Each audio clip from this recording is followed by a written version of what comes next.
Welcome to our virtual Christmas at the Taylor House. Usually right around this time of year, we would have a special event where we would invite friends and guests to come in and enjoy the Taylor House primarily by what we would call candlelight, but it's modern candlelight. It's the shining sparkle of all the Christmas lights. The David Taylor House dates to 1852. It probably wouldn't look a whole lot like this in the time that David Taylor lived here, but these days it's decorated beautifully every year by members of the Lakeshore and Ivy League garden clubs. The house itself is listed on the National Register of Historic Places, along with the State Register of Historic Places, and was the home to Judge David Taylor, one of Sheboygan's earliest residents, and an individual that went on to be a member of the Wisconsin State Supreme Court. He and his family lived here for almost 20 years before moving from the area and settling first in Fond du Lac and then ultimately in Madison during his time on the Supreme Court. If you're interested in learning more about David Taylor and his time here in Sheboygan, please consider taking a look at our Vermont tour, which you can find out more about by visiting our website. Although David Taylor only lived here for about 20 years, he continued to own the property, and then his descendants owned the property until 1905, when it became part of Sheboygan County, the county itself, property. They purchased the land from his descendants and over time talked about using it for a number of things. Eventually, it was used as a workhouse to help support the Sheboygan County Insane Asylum, which was only a few blocks away. It also served as a jail facility for what was often referred to as the 30, 60, 90 years. Those were the criminals that maybe had gotten arrested for being drunk or had gotten into a fight or had not paid their fines and needed to do a little bit of labor to work off their sentences. Eventually, this house became home to the Sheboygan County Historical Society. After, in 1948, the county agreed to lease the house itself to the Historical Society for the use as a museum. The museum moved into a portion of the house in 1954 and has been here ever since, even though the museum campus has grown and added additional historical homes and the main museum building. The Taylor House was actually the home when the museum first started doing a Christmas and holiday exhibit back in 1990. In fact, it was a few years after that that they put an exhibit in during the holidays here that was supposed to mimic the H.C. Prangy windows. The problem? There was no animation, and people were upset. So over the years, it has come to represent the beautiful decorations and the spirit of the holidays with the ornaments and the lights, stockings, tree skirts, and more. We hope you enjoy this virtual tour of Christmas at the Taylor House for 2020.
Since the very beginning of the museum's holiday exhibits in 1990, several Sheboygan area garden clubs have assisted with decorating the Taylor House. In those first years, the garden clubs created garlands and centerpieces of real pine boughs, dried flowers, and more. Some of the members remain active volunteers to this day when the time comes for decorating.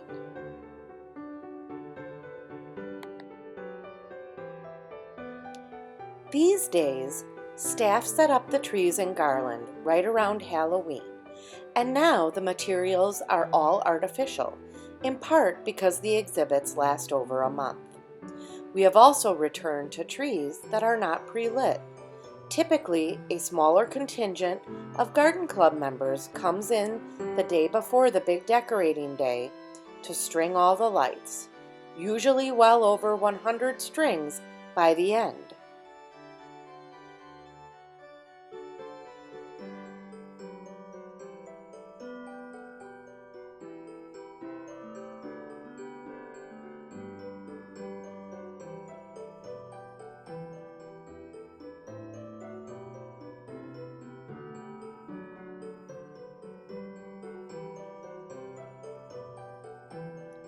When decorating day arrives, members of Lakeshore Garden Club and Ivy League Garden Club arrive at the museum around 9 a.m.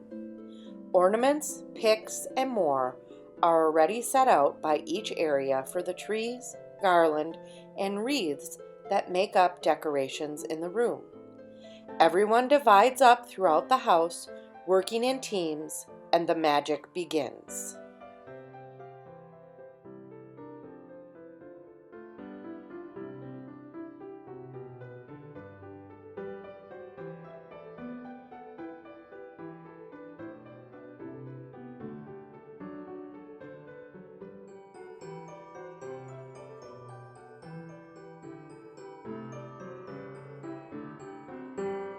In a few short hours, our volunteer crew that usually numbers between 30 and 40 transforms the bare greenery into amazing, sparkling displays. Every year, the ornaments and other decorations are mixed into new, spectacular combinations. Some years, the decorations are combined based on a theme or certain ornament. Other times, they are simply a mix and match.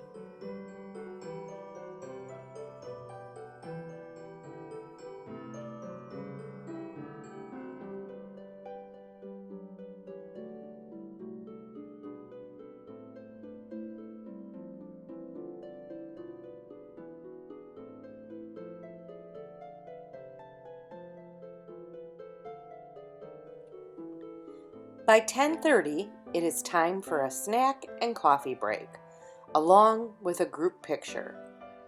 By 11:30, these amazing volunteers have transformed the Taylor House into a display worthy of a department store.